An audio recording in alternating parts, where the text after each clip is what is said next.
What's going on, guys? Welcome back to this week's first and only exclusive segment from the greatest podcast on turf. I'm Ryan.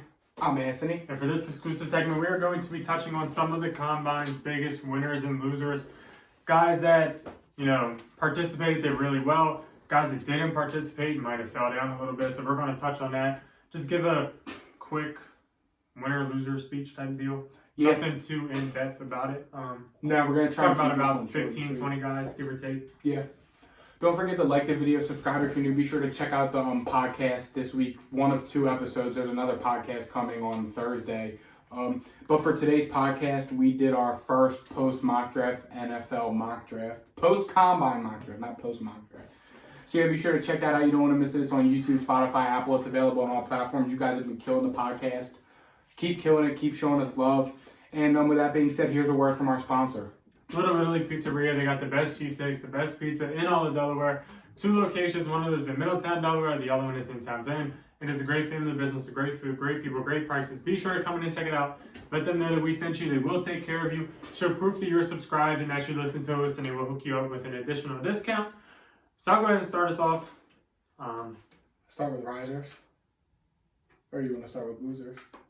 Let's start with my 2 winners. I'm a homer on this one. It's going to be short and sweet. 2 Oklahoma guys, Perrion Winfrey and Nick Bonito. Winfrey, this is more of a senior role translating into the Combine. He also did really good in the Combine. I know he only ran a 4.89. That's pretty good for being a 300-pounder.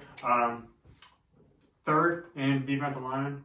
And, the only problem is, coming down the stretch of that 40-yard run, he banged up his hammy a little bit. He did have a wrap on it. It probably is no big deal, but that's something to monitor, look out for. And the next guy, Nick Bonito, he gained about 10 pounds, ran a 4.5, was 5th in terms of edge rushers, had a 35-inch vertical.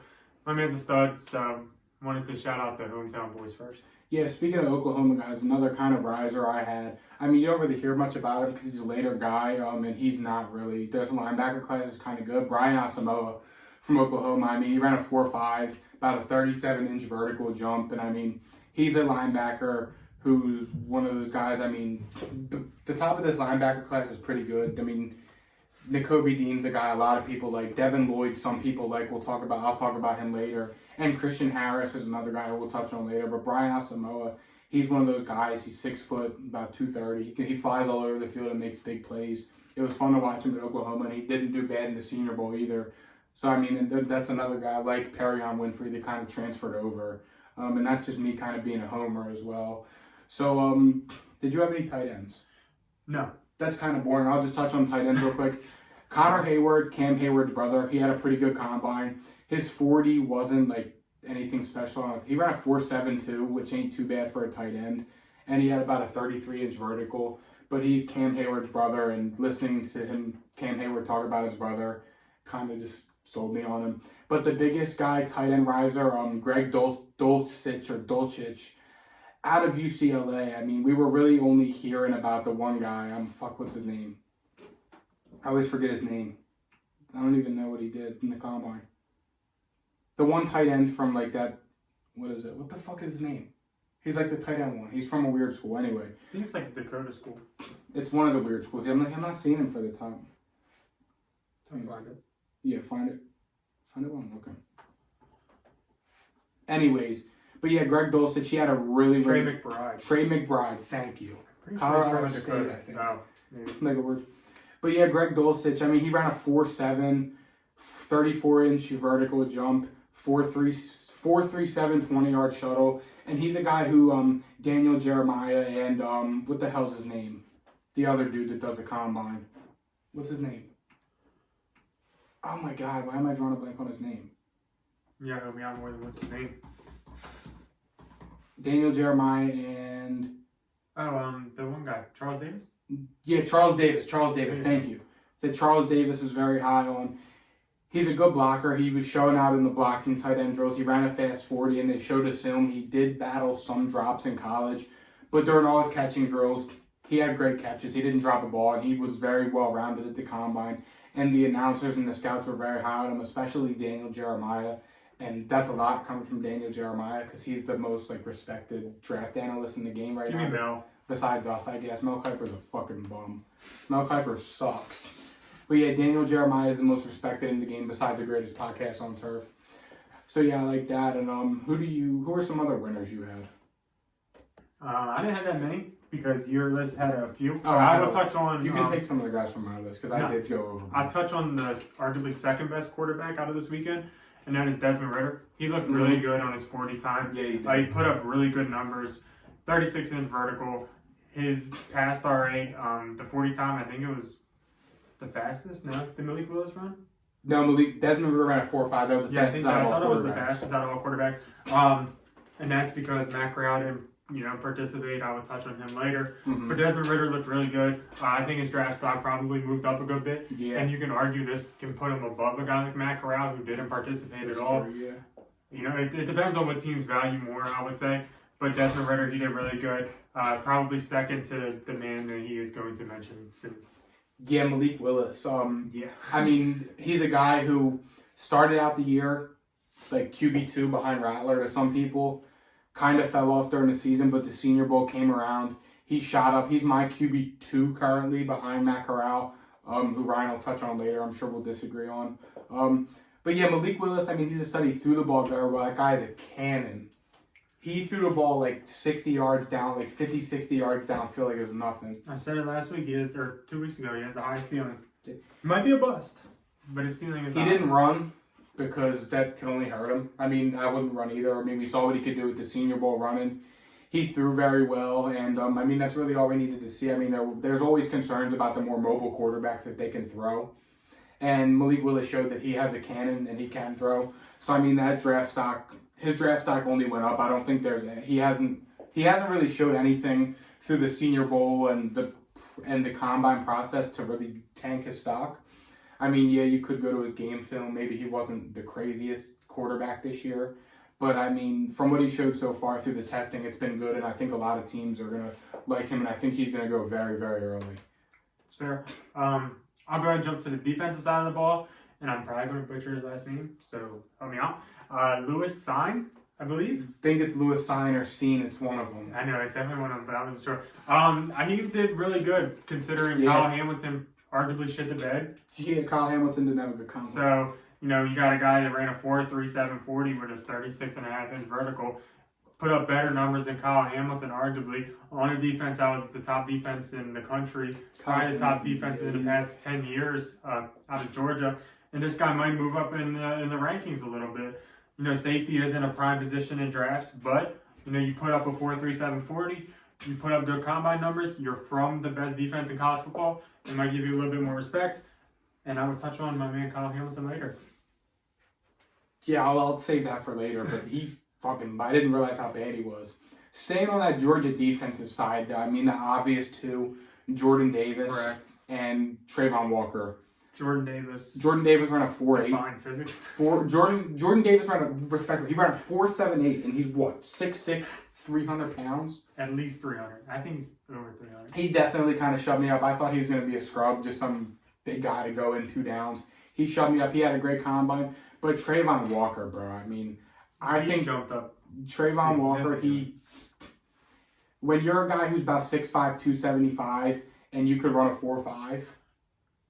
Faster than Burks, right? Or the same? He ran the same as Traylon Burks. And Traylon Burks is the top receiver in the class. Yeah. And you have a guy that's 6'5", 275 that ran the same as Traylon Burks, who's arguably receiver 1.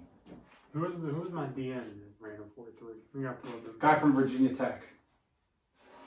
But yeah, Trayvon Walker, obviously, I think Trayvon Walker played his way into a top, probably a top. I think Trayvon Walker could go top 5. And Jordan Davis will probably still go mid to late first just because it's Jordan Davis and he's a D tackle, which doesn't have a lot of positional value in today's NFL unless your name is like Aaron Donald. It's fair. Who are you looking for? No, for the guy that ran a 4.3. Oh, here, I have the whole Amari Barno out of Virginia Tech. He ran a 4.36. Respect to you, you're also a winner. I'm not going to touch on you though. The next one I will touch on is the Ohio State receivers. Olave, Garrett Wilson. Yeah. Some argued that Garrett Wilson was going to be a little slow. He wasn't. And nobody was arguing about Olave because he was definitely fast. Yeah. They thought he broke the record, didn't they? and then official time fixed it. I think Official time fixed it. He ran like I think he ran like a 4.27 at first, but officially it was a 4.39.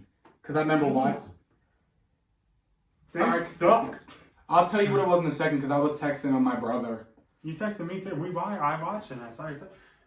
They suck at the stopwatch. You would think the NFL would have something a little bit better by now. I don't know. They suck. But either way, both of those guys did really good.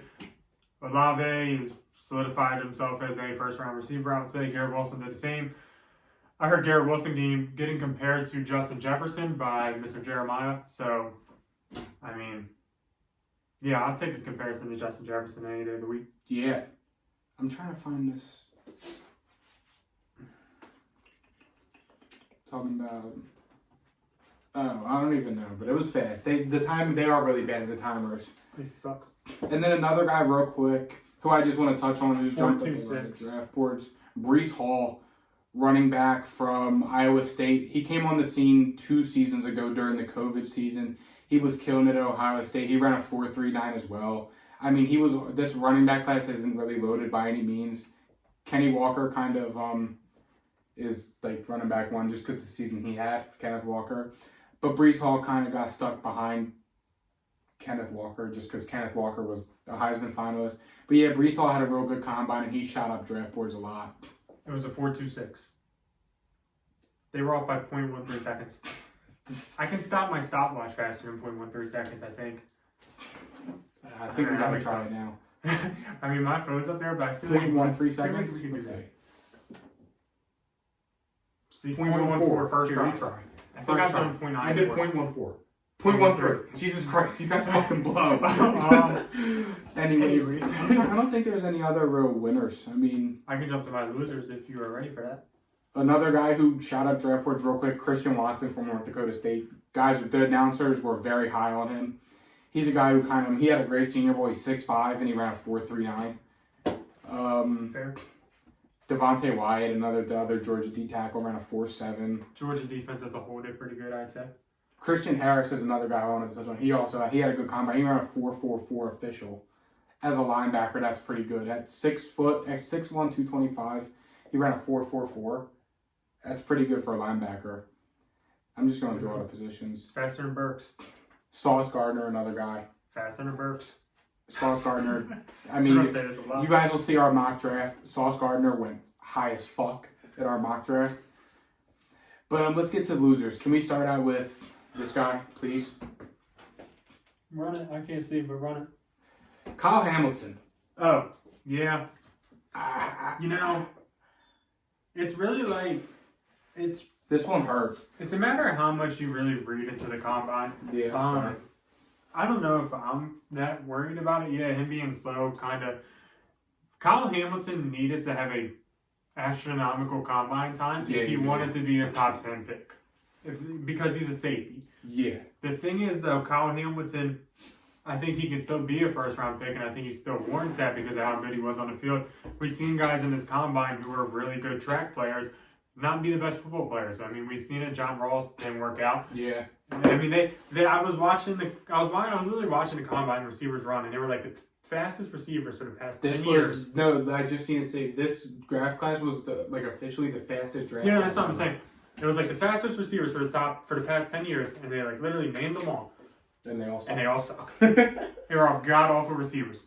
Maybe one of them was good, maybe, but I couldn't even remember his name if he was good. So it's really how much you want to read into it. I think as long as you survive the combine, you're in good shape.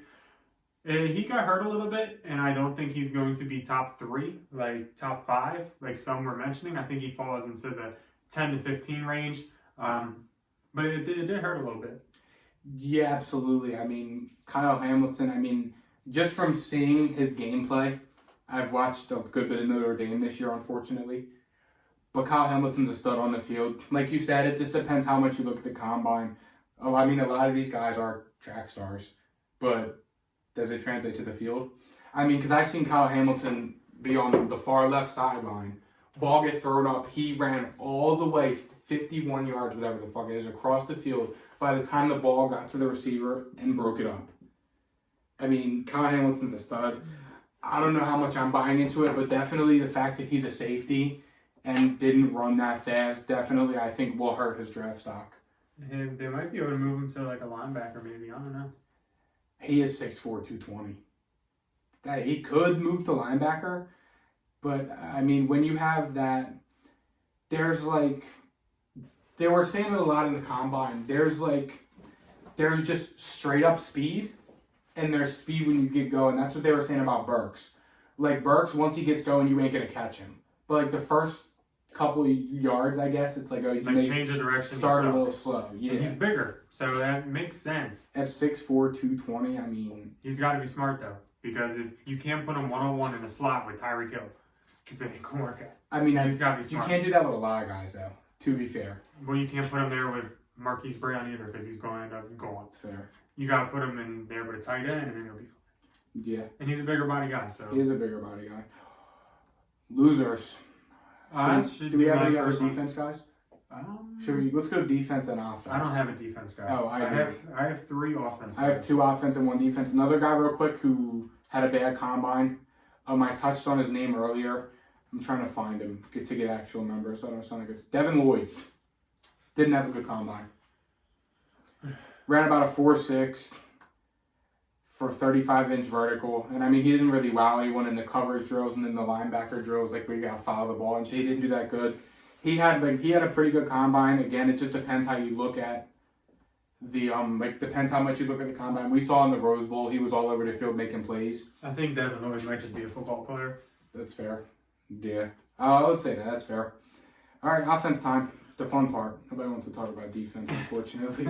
Respectfully, nobody wants to talk about defense. So I start out with a quarterback, and this is one Anthony probably won't like. It's Matt Corral. This is not a dig at Matt Corral, but he is going to lose some money. I don't think we were putting him in like the top 10, like in picks a couple weeks ago, and I don't think you can warrant that anymore with guys like Malik Willis absolutely showing out, balling out, and Desmond Ridder. Yeah. I wouldn't be too excited to take Matt Corral just because of the fact that we've seen these guys do it in the combine. And I could be completely wrong, but I think Matt Corral loses some money after this weekend.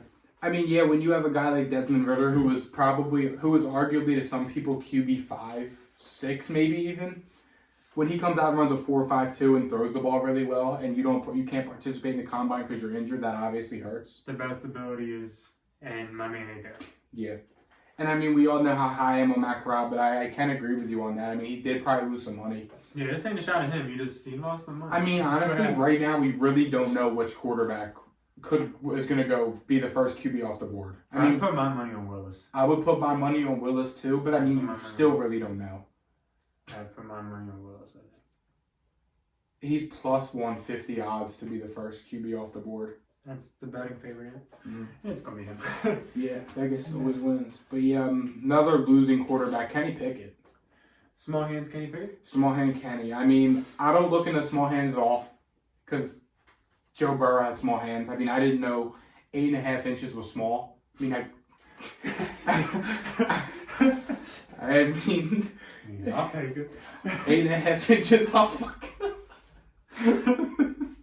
I was texting in this group chat and they didn't get it. They were like, yeah, that's small as shit. Like, Kenny Pickett sucks. I was like, no, 8.5 inches is not small. By any fact, doesn't matter. But yeah, he ran a 4.73. I mean, that's to be expected. We all knew he wasn't the fastest guy. He threw okay. He didn't really wow with the throws like Malik Willis and Desmond Ridder did, and that's why... He screams average to me.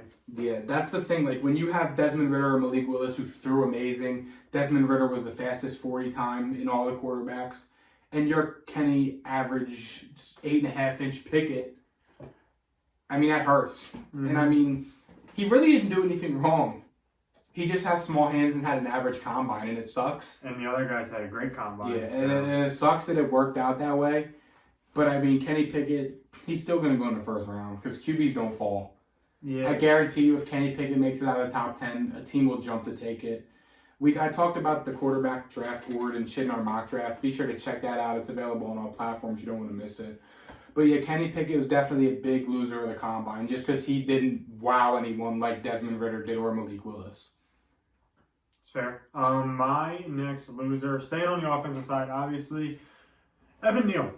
He ain't going to fall out of the world again, but I No. think he might have lost some money. Yeah. Because when you guys got guys like Ike McQuanu, Charles Cross, I think they kind of closed the gap a little bit on Yeah. Evan Neal, and I don't think Evan Neal's a locked in, pick number 1 like you will see in our mock draft. Yeah. Be sure to tweet with that one. Yeah. I mean, I didn't feel the need to say it, but Ike McQuanu was obviously a winner. And then for my final, how many guys do you have left? I got one more, and it's All right. not even a combine thing. Oh, mine's a combine thing. We touched on him earlier. Traylon Burks, big loser. Ran a 4.55, but like I said, once he gets going, he's fast. He ran a 4.55. He caught pretty good. Some of his routes were But I mean, he didn't. Again, Traylon Burks just had an average combine, and like we said with the quarterbacks, when you're in a loaded receiver class, when you're in a loaded positional class, You got to stand you out. can't afford to have an average. Exactly, you got to stand out. You can't afford to just go out and kind of just do your thing and be mid. You got to go out and wow the guys like Ritter, like Willis, like Ike McQuanu, like the Oklahoma boys. I mean, you can't just afford to have an average combine, and unfortunately, that's what happened to a guy like Traylon Burks. Sure. My final guy, I don't know if he had a great combine or not. He did participate, but it was Trevor Penning. I saw on Twitter, my man Miles Garrett called him out. Did he? And it's because at the Senior Bowl, they literally put together all of the clips of him. You know, like when you block somebody Yeah. and an MOT, we used to throw him on the ground and they would say, don't throw people. That's all Trevor Penning does. It's fair. And somebody brought it to my attention that he's going to tear somebody's ACL doing that. And as a team, I would not draft him. It's fair. Because when he throws, Miles Garrett on Justin Herbert and tears his ACL, I'm going to be pissed off. Yeah. Knock on wood. Not wishing injury on anyone. Obviously. Knock on wood. But that's my final thought. Yeah. Be sure to check out our mock draft. You don't want to miss it. This was by far our most wild mock draft. And yeah, be sure to check it out. Thursday, AFC South off-season outlook predictions type of deal dropping. Be sure to check that out. And we'll see you guys Thursday. See ya. Peace.